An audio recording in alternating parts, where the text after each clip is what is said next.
संजीव कौशिक, सबसे पहला सवाल आपसे कि अब सीएजी की रिपोर्ट भी आ गई, इसके पहले आपने देखा कि किस तरीके से ईडी ने अपने प्रेस रिलीज में बता दिया कि अब तक की जांच में यह साफ हो चुका है कि कैसे के कविता के जरिए 100 करोड़ रुपए के आसपास आपकी सरकार या आपके नेताओं को दिया गया और ये पूरी पॉलिसी इस तरीके से बनाई गई कि उस लॉबी को फायदा हो और उससे फिर कट मनी लिया गया। ये सब कुछ इतना सब कुछ सामने आ जाने के बावजूद भी क्या आप वही रटा रटाया जवाब देते रहेंगे कि ये सारे आरोप बेबुनियाद हैं?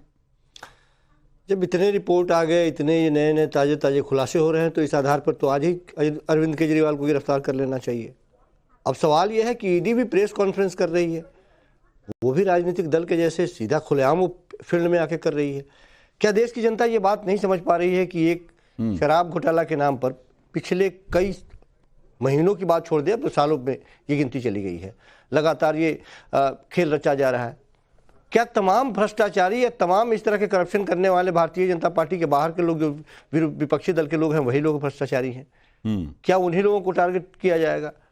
क्या ऐसा नहीं है कि भारतीय जनता पार्टी के लोग जहां सम्मिलित होते हैं, शामिल होते हैं, उनको बरी कर दिया जाता है? तो क्या ये नियम होना चाहिए कि जो बीजेपी के लोग नहीं हैं उनको छोड़ दिया जाए क्योंकि वो विपक्ष के लोग हैं, इसलिए वो भ्रष्टाचार की उनको छूट मिलनी चाहिए और उन पर कोई कार्रवाई नहीं होनी चाहिए? और जितनी साफगोई से जो रिपोर्ट पन्ना दर पन्ना आप पलट के दे रहे हैं, ये तो अभी सरकार के पास होनी चाहिए, ये तो सीबीआई के पास होनी चाहिए, ईडी के पास होनी चाहिए। और इतनी जब ये तो एकदम शीशे के जैसे आप दिखा रहे हैं भाई, मीडिया के पास बहुत सारी ऐसी रिपोर्ट होती है जो कि बाद में रिपोर्ट और बाकी सारी जगहों पे वो चीजें आती है सामने, लेकिन वो हमारे पास पहले वो रिपोर्ट आ गई है और उस रिपोर्ट की हम कॉपी आपको दिखा रहे हैं। रमजीत जी, आपके पास आ जाए आश्चर्य की बात क्या है? भारतीय जनता पार्टी के पास आ जाती है तो आश्चर्य की बात क्या है? तो ये तो सब कोई जानता है कि कौन देने वाले हैं, किस तरह से लीक होता है।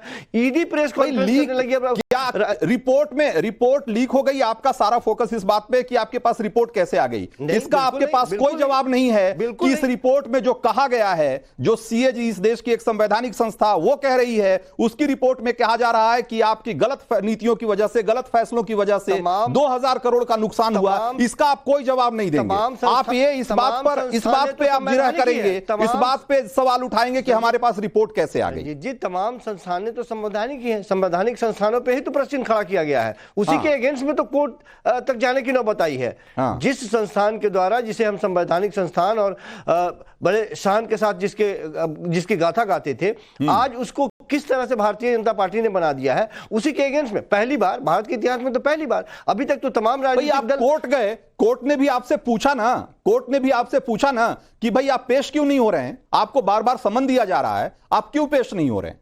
तो जवाब दिया नहीं। जवाब भी तो दिया गया कि पैटर्न यही बताता है कि आप पूछताछ के नाम पे बुलाते हैं। और इससे पहले के जितने लोगों को गिरफ्तार किया, संजय सिंह को किस तरह से गिरफ्तार किया, बातचीत शुरू हुई, बातचीत करते करते लगातार पीएमएलए एक की तरह आप गिरफ्तार करते हैं। तो भाई अगर आपके खिलाफ मामले बनेंगे तो क्या आपको गिरफ्तार नहीं किया जाएगा? तो कर लीजिए गिरफ्तार, हम भी तो चाहते हैं, कर लीजिए गिरफ्तार। ये बात है कि आप ये चाहते हैं कि चुनाव का मौसम में गिरफ्तारी हो जाए तो कुछ सहानुभूति वोट मिल जाए आपको। पार्टी नहीं अनुजा कपूर तो इस तरह से संवैधानिक संस्थानों का इस्तेमाल करे और कर ले गिरफ्तार। अनुजा लोगों के बीच में एक मैसेज जाए। आरोप तो लग ही रहे हैं, तमाम तरह के आरोप हैं, हमने भी दिखाया, लेकिन जवाब जो आपकी तरफ से आता है वो एकदम उसका एक स्टैंडर्ड फॉर्मेट है कि भाई आप गिरफ्तार कर लीजिए, हम पेश नहीं होंगे और ये सारे आरोप बेबुनियाद हैं। जय श्री राम।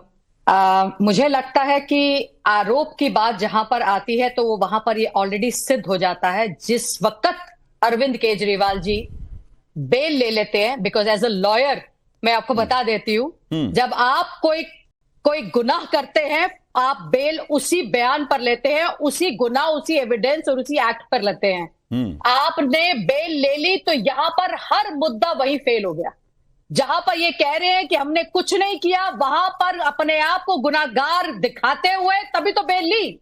और जैसे ही आपको बेल मिल गई, आप इस बात से पुष्टि कर लेते कि मैं अक्यूज्ड हूं, क्योंकि दिल्ली राउस एवेन्यू कोर्ट के अंदर भी जब जज ने अपना रिव्यू पिटिशन के अंदर जब उन्होंने बात करी तो वहां पर भी क्या लिखा था? Accused Arvind Kejriwal, he should be coming into the ED summons. Agencies जब बुलाती हैं तो ये नहीं जा रहे, अक्यूज अरविंद केजरीवाल। तो यहां पर ये चीज देखनी बहुत जरूरी है कि क्या बेल उन्होंने किस बयान पे ली और उन्होंने बॉन्ड कैसे फर्निश करे। क्योंकि जब मैं किसी को लेकर जाती हूं तो वो बेल कैसे मिलती है, मुझे लगता है सबको ये पता है।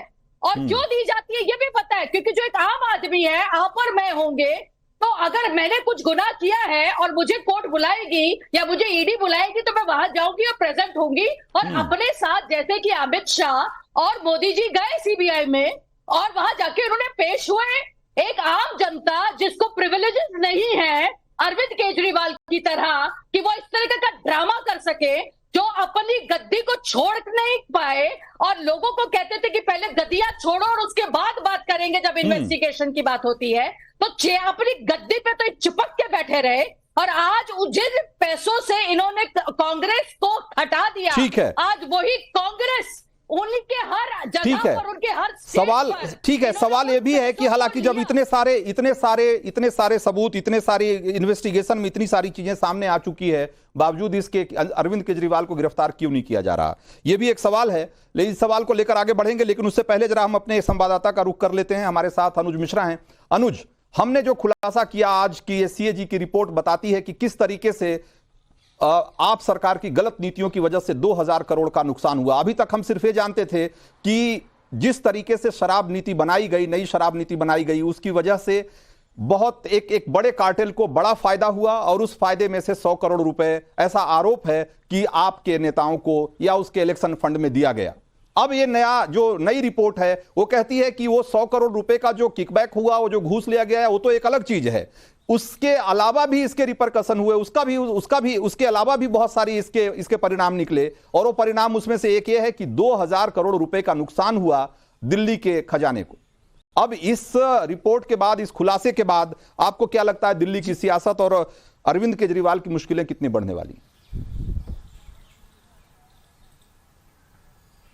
जी बिल्कुल, जहां तक नुकसान की बात की जाए तो जब प्रमुख सचिव ने रिपोर्ट अपनी सौंपी थी, एलजी ने बाकायदा जो रिपोर्ट का हवाला देते हुए सीबीआई को इस पूरे मामले में लिखा था मामला दर्ज करने के लिए, उसमें भी साफ तौर पे ये दिखाया गया था कि किस तरीके से इस नीति के बनने से कितना नुकसान हुआ दिल्ली सरकार को, हजारों करोड़ का नुकसान का उसमें भी हवाला दिया गया, और साफ तौर पर ये देखा गया कि किस तरीके से पॉलिसी में जो बदलाव किया गया उसका सीधा सीधा नुकसान जो है वो दिल्ली सरकार के खजाने को पहुंचता है। हालांकि जो ईडी की जांच है उससे साफ पता चलता है कि किस तरीके से इसको लेकर बाकायदा एक साजिश रची गई, और ईडी ने बाकायदा इस बार अपने बयान में भी ये बात ऑफिशियल तो ये जब सब कुछ ईडी कह रही है, ये जब ईडी कह ही रही है अनुज, तो ये कह रही है, तो ये क्या हम ये समझें कि अब ईडी केजरीवाल की गिरफ्तारी के बहुत करीब है?